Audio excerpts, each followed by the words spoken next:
Recently, the story of Yemen has been told in statistics. A brutal campaign of air strikes by Saudi Arabia has killed 8 million people, one-third of the population, are teetering on the brink of famine. 80% of the country lacks access to food, fuel, clean water, and health care. Even so, this number stands out. The International Committee of the Red Cross reported today that 1 million Yemenis have contracted cholera in the last 18 months. More than 2,000 have died, according to the United Nations. It's the largest cholera outbreak in world history. Number Yemen cholera update.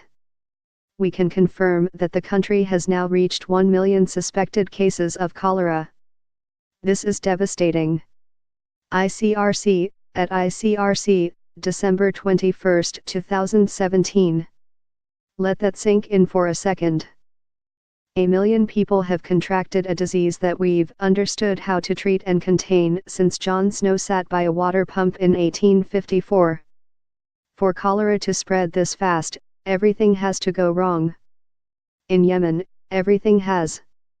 Cholera is a waterborne illness, spread when food or water comes in contact with waste from someone who already has the disease. It's easy to protect against. You're safe as long as you've got clean water to drink and a way to disinfect food, and it's easily treatable. All that's required is fluids. As David Sack of Johns Hopkins University put it to NPR, a patient with cholera should never die. Yemen is on the brink of a horrible famine. Here's how things got so bad.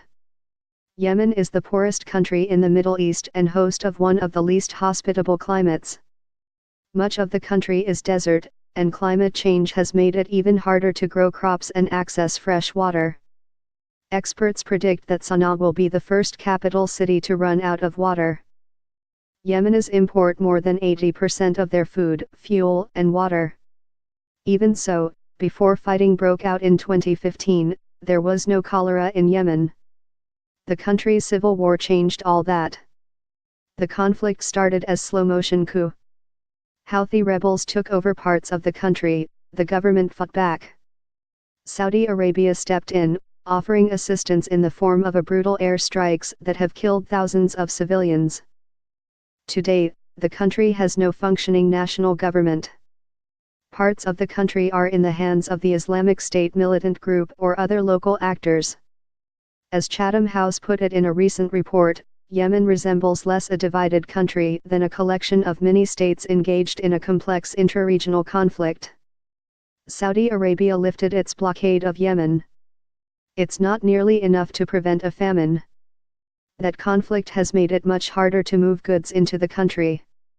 Saudi Arabia has enacted a blockade of the country's water, air, and land ports.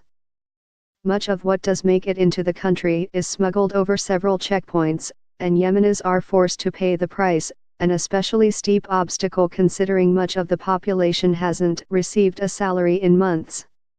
Cholera has spread in the Houthi areas because of the blockade and bombing by the Saudi coalition, which has destroyed the public water and sanitation systems, Daniel Verisco, a postdoctoral scholar at the Austrian Academy of Sciences, explained.